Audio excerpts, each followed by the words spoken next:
bismillahi rahmaani rahim alhamdulillahi wahidul samad allazi fa'ala lima yuridu maliku ridwani azal ila al abad wasalaatu wasalaamu ala asrafil muslimina sayyidil awwalina wal axirina sayyidina muhammad sallallahu alayhi wa sallam wa radiyallahu an cheikhina wa ustazana ila rabbina al qutbul maktum ya mawlana cheikh ahmad tijani abul abbas jazallahu ya xalifatu itlax cheikh asadul akbar ramzul rumuzi sahibul fayda min kulli aswahil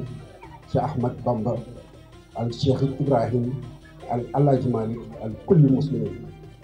salaamaaleykum wa rahmatullah. boo demee ba sanc ba ca sanc ba ca Médinatu lakk am fa xaarul état xaarul kenn mu jug dem di ko def ci sutura ndax buggul ku ko wax. bëri nay néew di doole yoo xam ne ku fëgg ci moom lam lay bekk ci xéwal kenn du ko wax.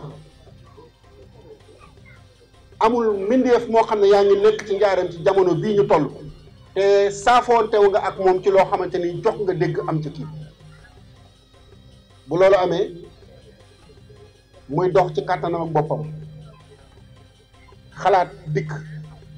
nañ ubbi benn mouvement citoyen tudde ko Diourbel d'abord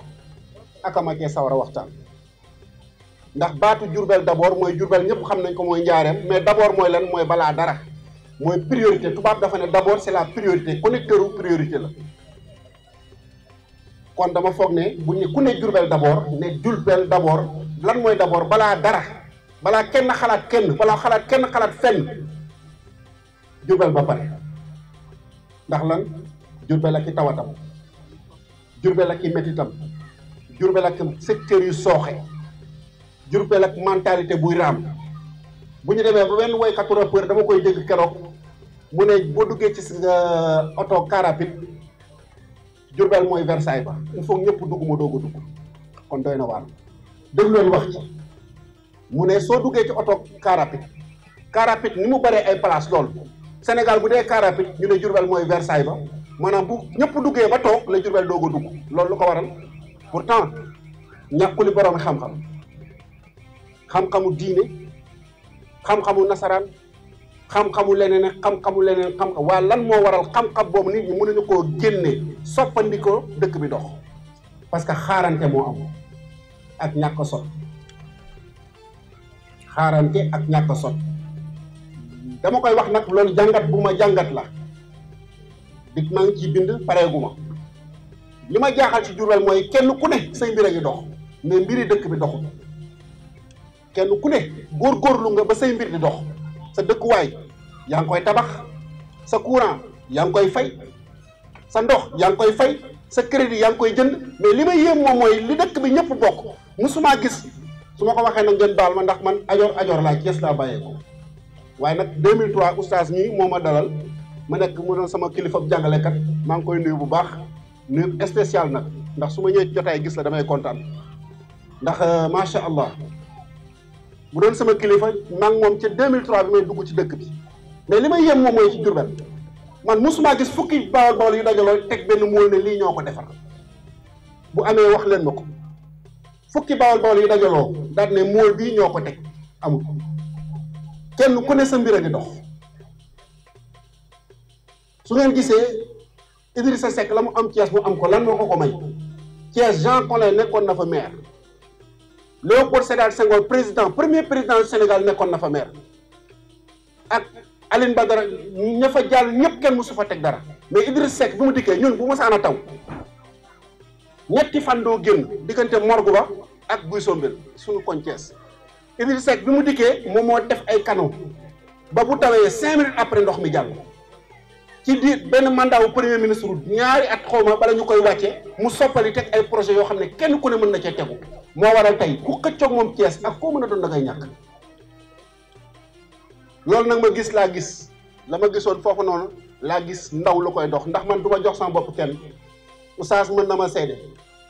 enseignant boo xamante ne nii IP nga yàlla suturaal la bi ngay dëkk ci location nga nekk yàlla suturaal la ba nga am fi kër ba di ko yëkkati ci kaw war nga xam ne war ngaa doylu waaye su ma jógee investir mooy man dama wax ne Diourbel ci laa bokk léegi ndax su ma ñibbee Thiès kañ ngay su ma demee Thiès kañ ngay ñibbi lañ may wax mais damaa wóor ne man xam naa Bawol Bawol ak mentalité su ma yëkkati woon ne maire laa bëgg a doon bi nga dégg ku tëb ne ma lu ma xare raxu mi nga xam ne mooy sama rakk moom laa njëkk a lënganteel fii ci Diourbel raxu mi sama rakk mooy njëkk a dem ci mbedd bi ne ma hey dëkku fi man mënu ma fay falu waaye mën naa gis ndaw lu fi dëkk juddoo fi bokk fi ku askanu Caameen nag askanu ga mu bokk képp koo xamante ne nga xam ko ak nga ñàkk ko xam mbokk la ci yow kooku bu yëkkatee loxo ma natt ko ci alal man maa ko natt ci alal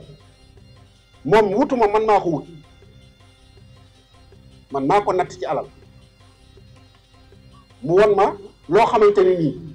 bëri na ndax koo xamante ne li muy jëflanteeg sa loxo ndeyjoor càmmoñ ba du ko yëg néew na wala koo xamante ne buy jëflante ak yow li nga koy jëriñ moo tax mu lay jox man maa ko natt ci wax ma natt ko ci jikko natt ko ci xam-xam natt ko ci nekkin xam ay mbokkam ma xam ay mbokkam mu wér bi ma xoolee ci maanaam xam-xamam bi nga xam ne moom nag mooy tax ñu jiit gis nga jikko yi d'accord jikko am na solo de parce que mooy base nit mooy diine lislaamu nit jikko mooy diine lislaam alal teraanga la waaye xam-xam la mooy jiite oustaz luñ ca wax lu ñu wax ni ne boroom xam-xam mooy moo mat jiit alxilmu macha allah. dafa am ko fi teew tey muy sëñ Cheikh Mbacke te man ku ma xam-xam ci yoonu Murit depuis ba may nekk ndaw ñu dénk ma waa kër Sëñ Abdou Lahad dénk ma famille bu am rigueur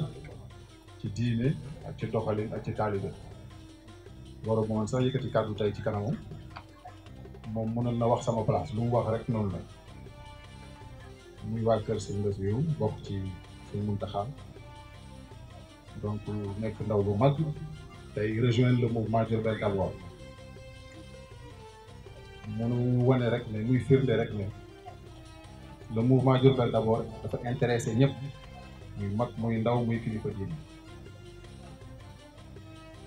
bu ma ko gërëmee ba pare dama ci teg ñi nga xam ne ñoo dëkk Grand Diourbel particulièrement imam délégué de quartier ki mu ci yónni ak tonton Badiane ak ñëpp ñi nga xam ne ndaw lañ tey nekk suñu ginnaaw muy maman Ndeye Seck maman Ami mère Ndioufa ñun ñëpp waa Ndayane ñoom ñëpp teew nekk suñu ginnaaw di ñu jàppale te jàppale bi doorul tey dañ ko yàgg di defal suñu biir. Grand Diourbel nag am na woy wu rafet muy ñu def pari de la mobilisation avec le mouvement Diourbel d'abord. Mouvement Diourbel d'abord ni ñu ko expliqué léegi jaratul ma ci jaar d'abord moom buñ ko xasee wax rek waaw mi ngi mel ni nga ne damay togg añ boo tegee cin bi balaa ngay def dara am na looy jiital ba pare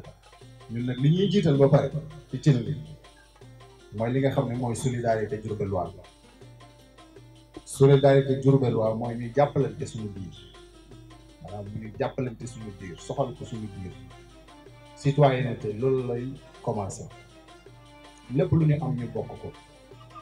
jeunesse bi am benn esprit boo xam ne mooy ñuy xëcc yëkkatindoo di tegandoo di dorandoo engagement citoyen ñu ngi commencé nga nekk ci benn gox am pouvoir de décision am énergie toll ci sa digg ndaw nga engagé wu en politique nga engagé wu ci lépp loo xam ne dañ koy teg muy projet et programme politique loolu la ñuy xaar ci jeunesse bi. Grand Diourbel nag dafa nekk passion bu am doole en terme de poids électoral fii ci Diourbel parce que leader bu nekk jaar na tey amuñu leader boo xam ne moo représenté Grand Diourbel pour taxawal leen ci li nga xam ne mooy jataay ba ñuy décider liy jëmale njaareem kanam liy jëmale njaareem kanam nag lenn rek la mooy changement radical maanaam ñu raxas lépp li nga xam ne moo fi salte lépp loo xam ne nëb na fi ñu génne ko ci bitti tuur ko ci poubelle bi indi jeunesse équipe bu bees tax ñu liggéey ensemble. loolu nag du nekk lu yomb du nekk lu yomb parce que man jeune cadre la nekk inspecteur des impôts et des domaines nekk agent de l'État donc dama am obligation de réserve et de discrétion ba pare war a respecter li nga xam ne mooy institution parce que bu dara dul dara ñoom ñoo ma fi teg ñoom ñoo ma jox bureau ñoo organiser concours ma jàll sama yeneen moroom mënoon na ci jàll chance la rek ma dellu si nag rassembler la jeunesse lancer benn slogan muy Diourbel d'abord yëpp di ko dégg fu ne ba Dakar artistes yeeg musiciens yeeg les ministres rek même diaspora bi ñëpp a ngi ci biir waaw ñëpp a ngi ci biir sëriñ yeeg ñëpp a ngi ci biir te damay wax benn mbir jafe-jafe yi nga xam ne Diourbel ñu koy dund bu leen yaakaar ne beneen nit mooy ñëw régler ko parce que ku ne jaar na fi te daawuñu fi sax fanaan ay kër lañu am Dakar bu ñu ñëwee dox li ñuy dox ñu ngi Dakar fan la ñuy fanaan bëgguñu sax fanaan Diourbel amuñ fi kër wala bu ñu fi amoon kër sax jaay nañ ko ñi fi amoon kër yëpp jaay nañ ko donc ñooñu Diourbel soxalu leen ñi dëkk Diourbel soxaluñ leen coono yi ngeen di dund lijjantiwuñ ko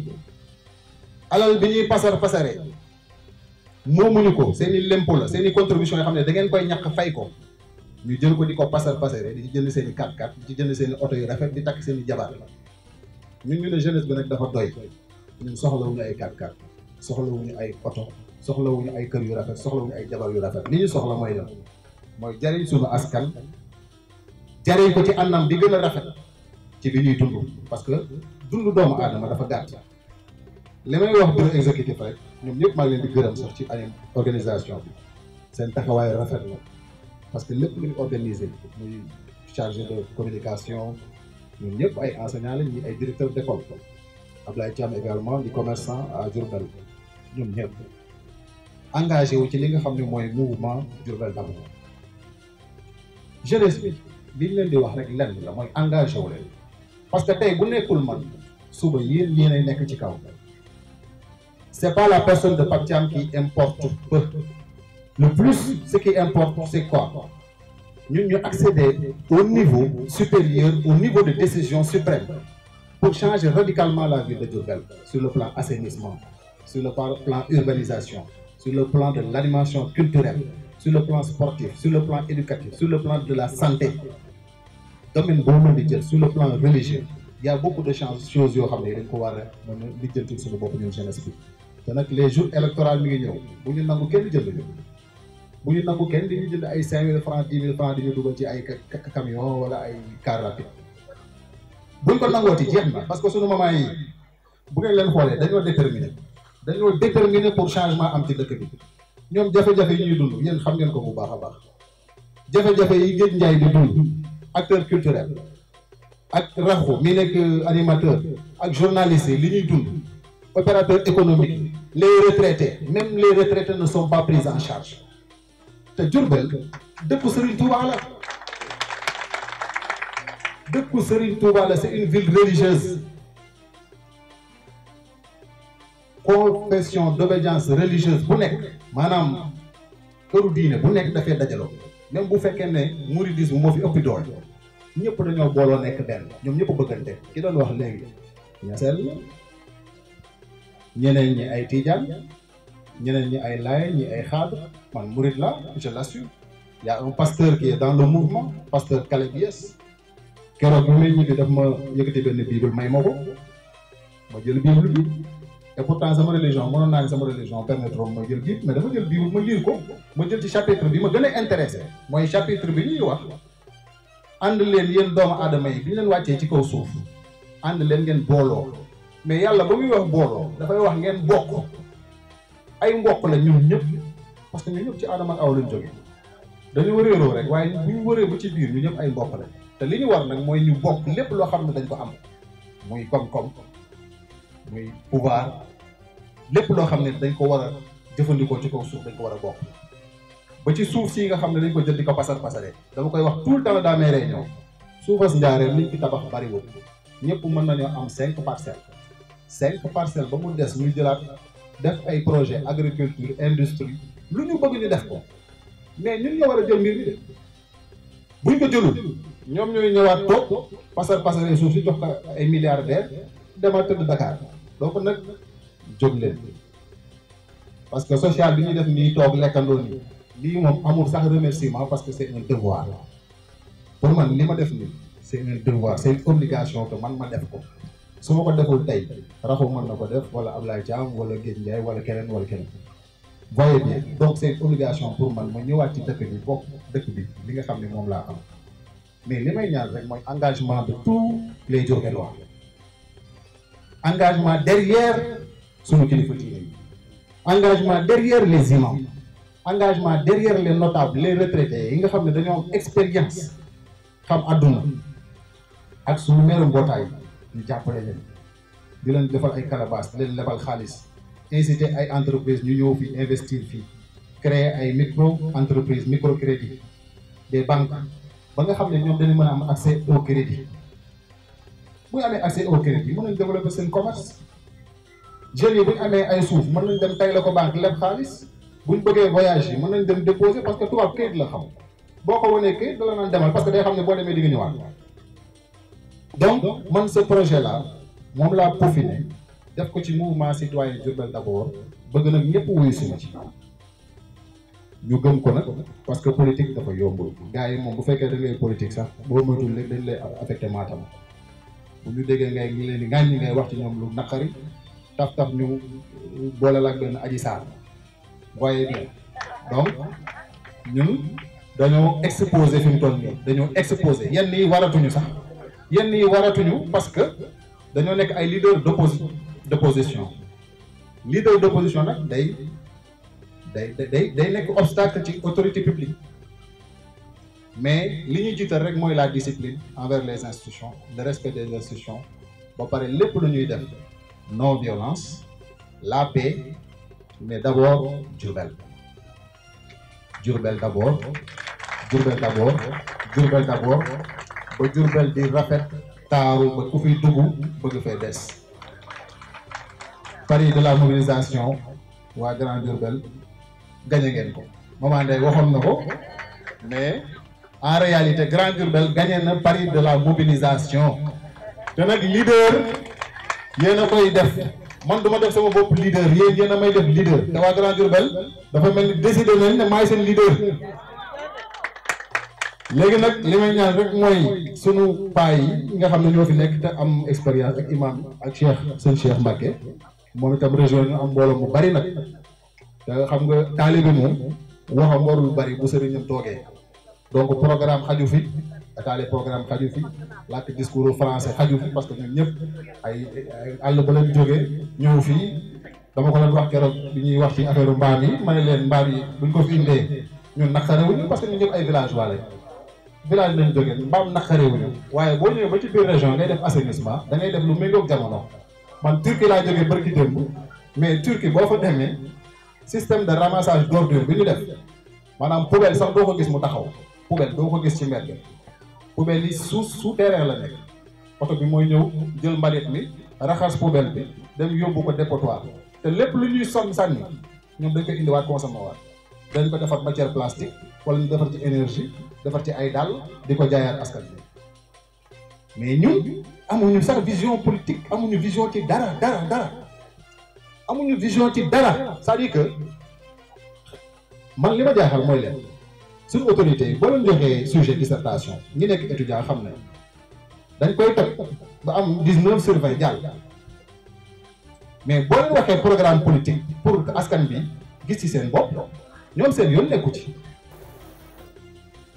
nekku ci lijjanti wuñ ko ay mbaam charrette nga ne projet politique la projet pour jàppale jeunes yi liggéey ban jeune moo lay dawalal saretu mbaam Dakar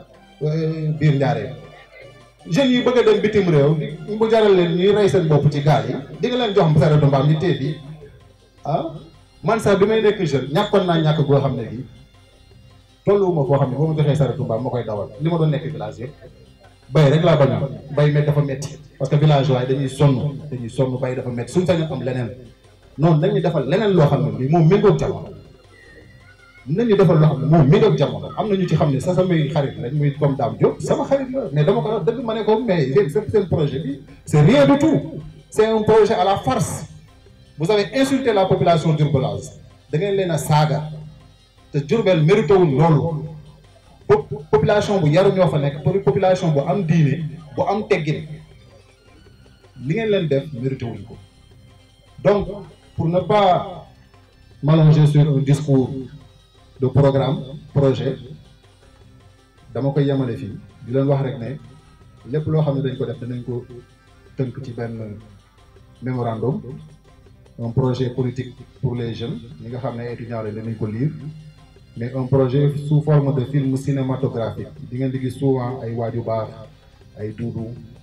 les artistes de Dakar ñu ñuy jàppale ci communication visibilité, même les artistes de Diourbel commencé nañ ko jàppale naa leen fi ba financer leen benn théâtre Mbañeelu Xel te kenn yëgu ko, donc ñoom ñëpp lañ boole danañ ko jouer sous forme de film cinématographique ñu présenter ko la population diourbelloise ñu apprécier ko le projet programme politique. Maintenant sous forme de document ñi mën a lire danañ ko lire xool ndax programme bi nga xam ne mouvement Diourbel d'abord teg na ko baax na wala baaxul ba amul lu ci baax aussi ñu dem les assises de Diourbel bu ñu defee les assises de Diourbel derrière les autorités religieuses et locales ñu saytu ko li ci da baaxul ñu dindi ko li nga xam ne moo ci baax di jëmale askan bi kanam ñu teg ko. Donc ñun daal on est transparent te politique bu dëgg lañu wax jeunesse bi kenn mënu leen wax lu